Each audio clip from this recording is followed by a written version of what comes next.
Graças a Deus, nós estamos passando a palavra, então, para o nosso irmão José Aldemir Saraiva, que vai falar para a gente dos verdadeiros caracteres. Não é isso, meu irmão? Fica à vontade. Característica dos verdadeiros profetas. Então, esse tema de hoje, características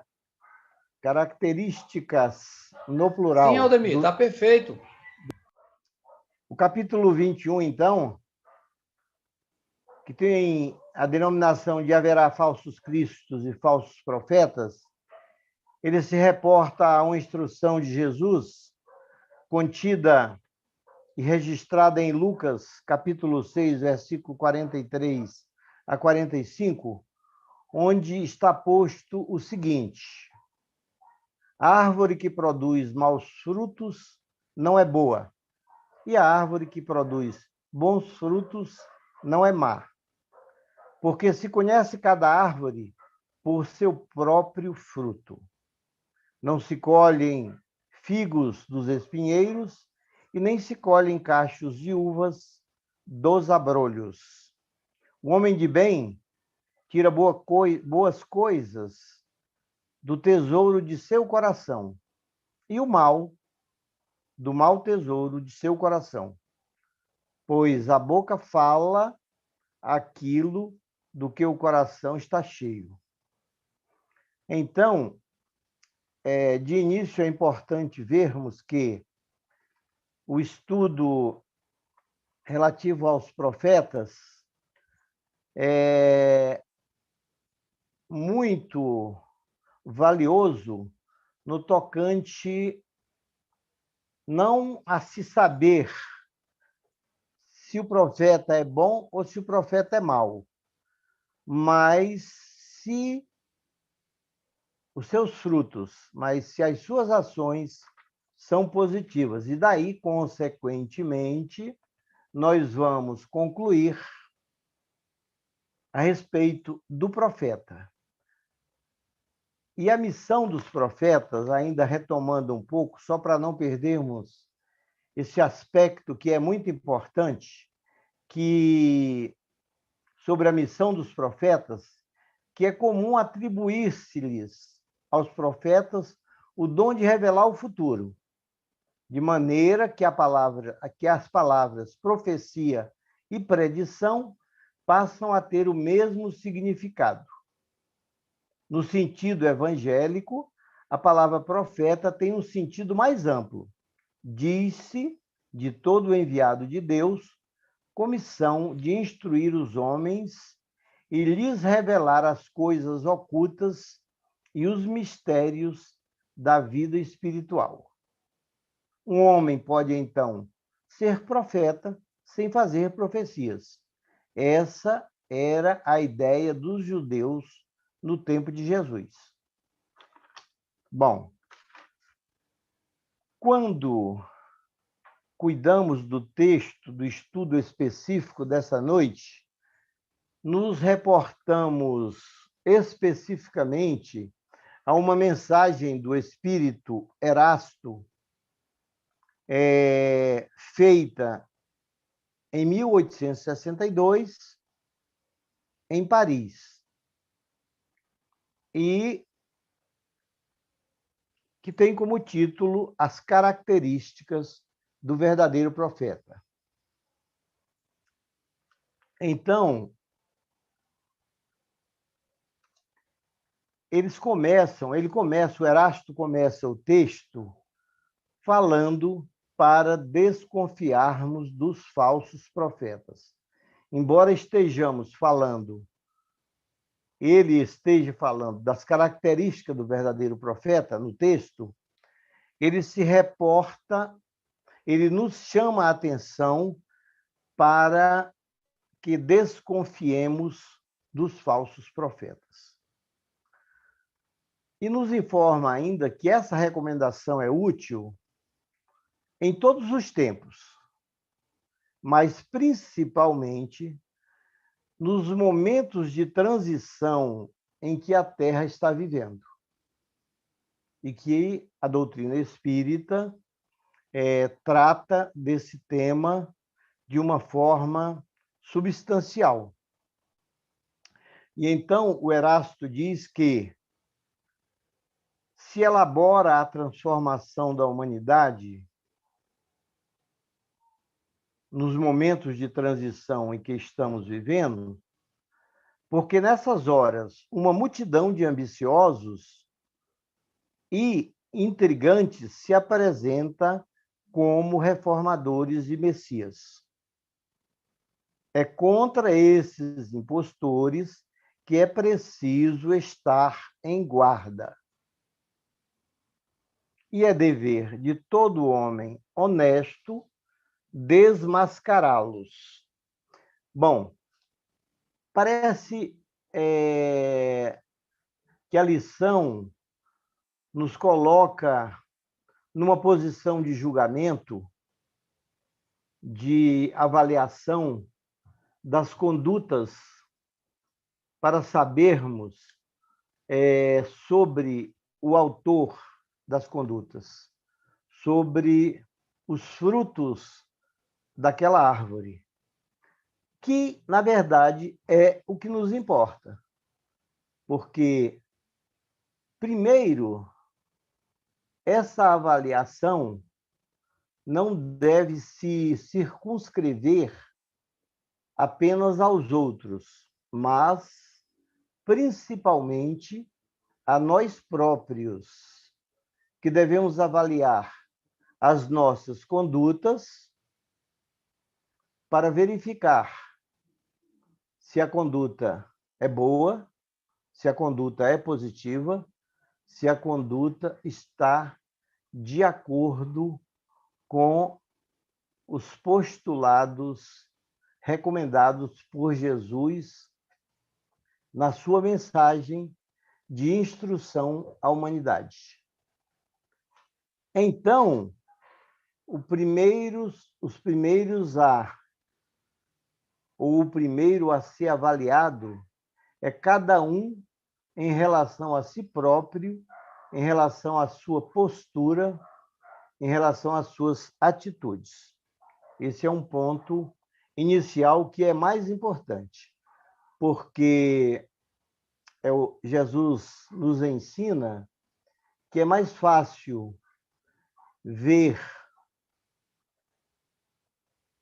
o argueiro no olho do outro do que a trave nos nossos próprios olhos.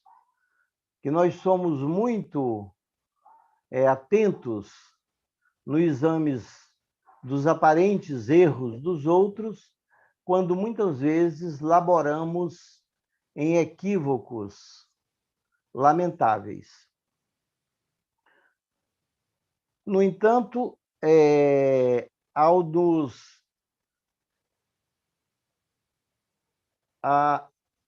ao registrar as características dos verdadeiros profetas, o Erasto diz que reconhecê-los eis os seus sinais. E aí ele diz que só se confia o comando de um exército a um general hábil e capaz de dirigi-lo. Acreditais que Deus seja menos prudente do que os homens? Ficais sabendo que ele apenas confia as missões importantes àqueles que sabem serem capazes de cumpri-las, pois as grandes missões são fardos pesados que esmagariam o homem muito fraco para carregá-los. Interessante que aí nós nos deparamos com uma situação que é interessante nós fazermos uma reflexão sobre isso. Deus não confia aos homens sem qualificação, aos falsos profetas, as grandes missões. E, no entanto, a gente observando pelas lideranças das grandes nações no planeta, não é bem isso que nós vemos. Parece, então, que como conciliar essa informação do Erasto, que sabemos que faz sentido, porque Deus não vai colocar fardos pesados em ombros frágeis, mas na prática nós vemos criaturas nas mais altas posições da vida, na direção dos rumos de potências, de nações imensas. E isso deve nos trazer uma reflexão. Por que essas criaturas ocupam essas posições? Porque, de alguma forma, nós próprios ocupamos as posições que ocupamos, que, de uma certa forma, têm relevância para a vida dos demais na nossa coletividade. É interessante vermos isso, porque senão fica sem sentido. Por quê? Determinadas pessoas aparentemente sem qualificação, sem condições, estão liderando movimentos, tarefas, nações e coisas tão importantes. É exatamente porque nós, seres humanos, que somos aqueles que estamos realizando o que precisa ser realizado aqui nessa dimensão, ainda não estamos devidamente preparados.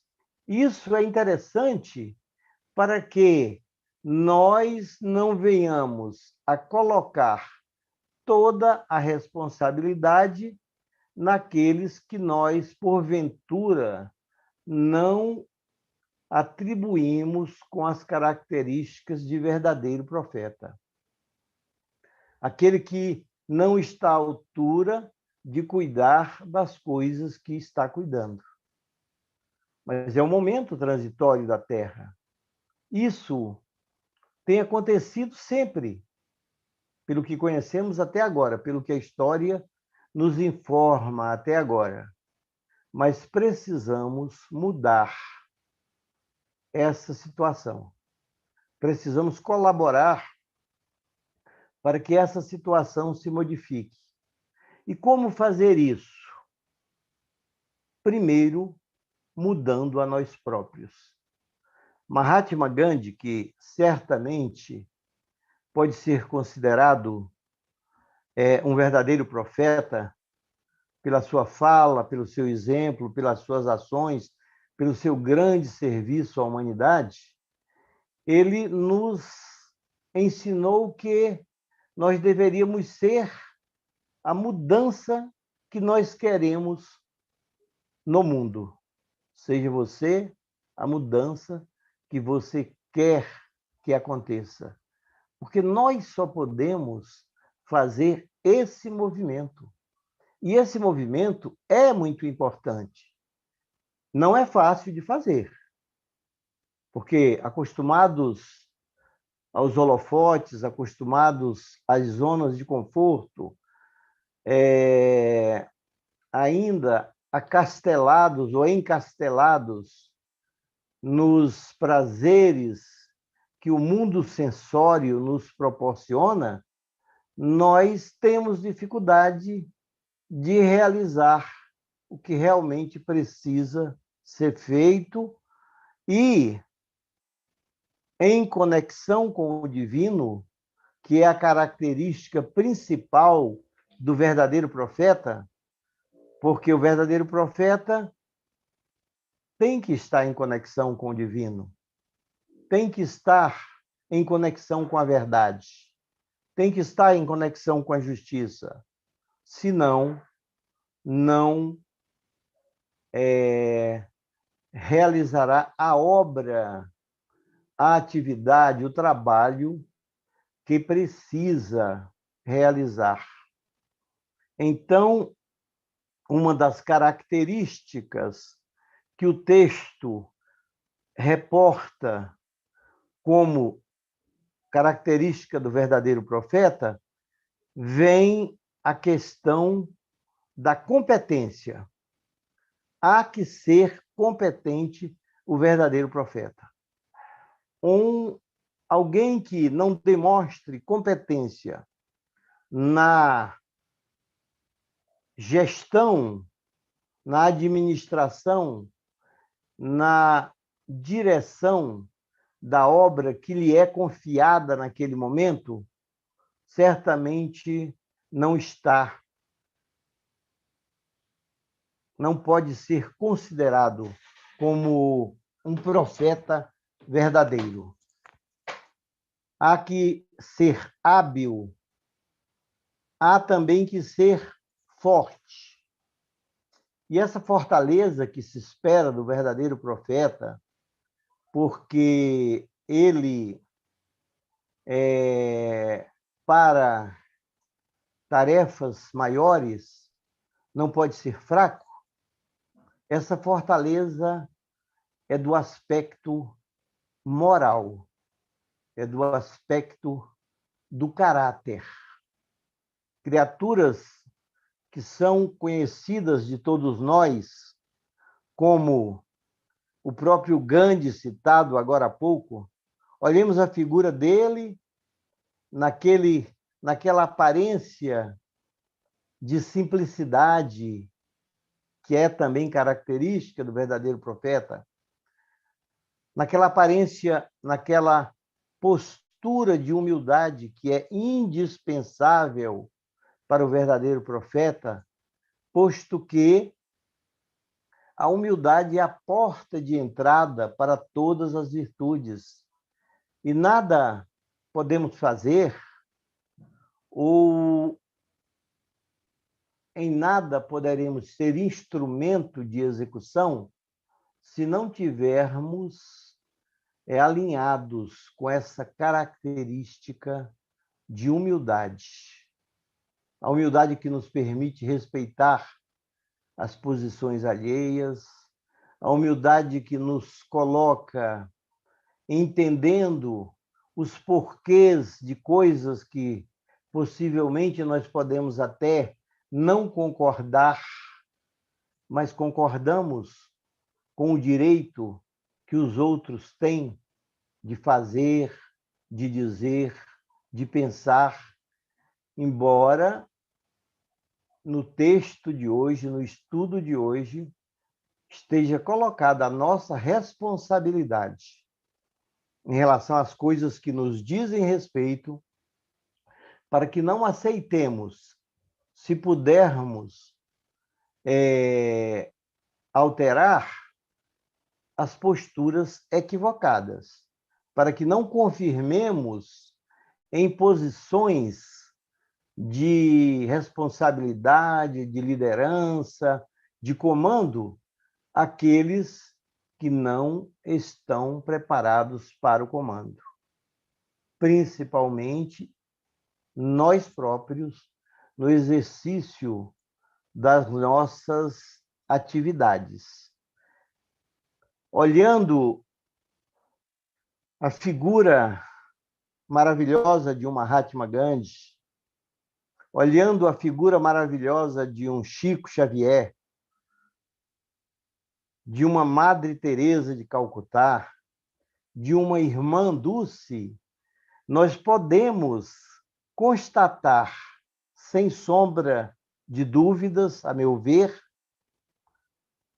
a competência, a fortaleza, a humildade, a inteligência que demonstra um espírito superior, já acostumado aos grandes embates, às grandes missões, o que faz e o que fizeram sabidamente, com simplicidade, com humildade, com dedicação, esquecidos de si próprios, que é também uma das características dos grandes profetas, que não colocam em evidência a importância das suas personalidades, mas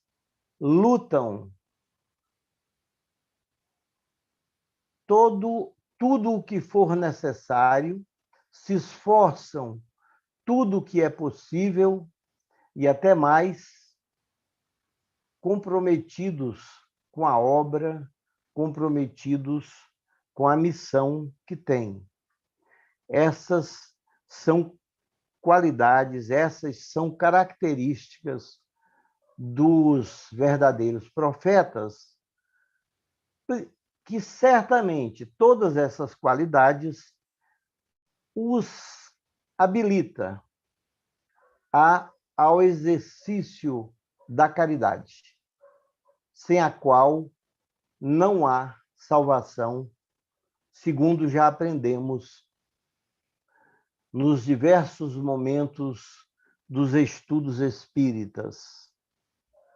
A benevolência para com todos, o perdão das ofensas, características especiais da caridade, que deverão ser sempre observadas pelos verdadeiros profetas. Então, no texto, o Espírito Erasto nos chama a atenção para aspectos que, nesse momento planetário, segundo esta orientação, precisa ser levado em consideração. E Jesus, certamente, é o exemplo maior de tudo isso. Pela sua instrução, pelo seu exemplo, pela sua vida dedicada desde os primórdios da criação desse planeta, nos convocando, nos envolvendo, nos assistindo, cuidando de tudo para que possamos levar a efeito a nossa proposta evolutiva, a nossa vida voltada para o serviço, porque aquele que não vive para servir não precisaria, não há porquê estar aqui.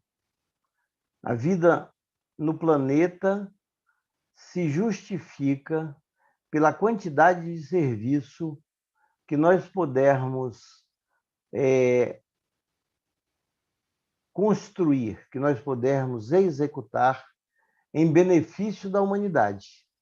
Agora, é interessante porque, às vezes, a gente pensa que está realizando obras que são apenas de interesse próprio nosso, em alguma empresa, em algum empreendimento, em alguma tarefa, em algum trabalho, que muitas vezes estamos lá sem termos ainda descoberto que a sabedoria divina aproveita todas as nossas ações para o serviço ao próximo. Mesmo atitudes equivocadas, mesmo atitudes egoísticas, ainda podem ser aproveitadas para o serviço de todos. É muito importante que tenhamos isso em consideração, para não menosprezarmos, primeiro, a tarefa que realizamos, para não menosprezarmos a tarefa que muitos realizam, e, principalmente, para sabermos que o escopo maior, que o objetivo maior é o serviço em benefício geral. Ameis a todos como eu vos amei, como eu vos amo, é o ensinamento de Jesus.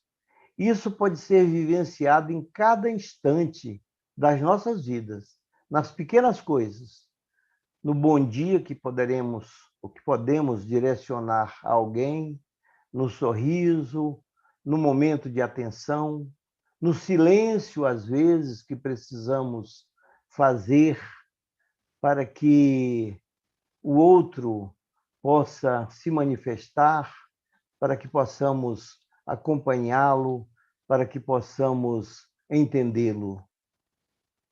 Essa, certamente, em cada uma dessas aparentes mínimas coisas que acontecem nas nossas vidas e que às vezes nós não reconhecemos nisso o serviço, ali o serviço pode estar, desde que estejamos em conexão com Deus, desde que estejamos atentos às instruções que esse mestre maravilhoso e sábio, que é Jesus, orientou. O seu evangelho de amor, de sabedoria, de paz, de harmonia, de perdão, de serviço, pode e deve ser buscado a cada instante por cada um de nós, para que as nossas ações possam ser orientadas como ações verdadeiras a serviço do Pai. Que essa mensagem possa ficar registrada nos nossos corações e que nós possamos ter esta consciência, possamos estar atentos, vigilantes e em oração na mudança que se opera nesse instante, neste planeta, e que precisa dos cuidados, da atenção, da esperança e do amor de cada um de nós. Bem, meu amigo, que bom. Obrigado aí pelos esclarecimentos. Nós temos aqui uma pergunta do nosso irmão Nelson. Vou ler aqui para você, tá bem?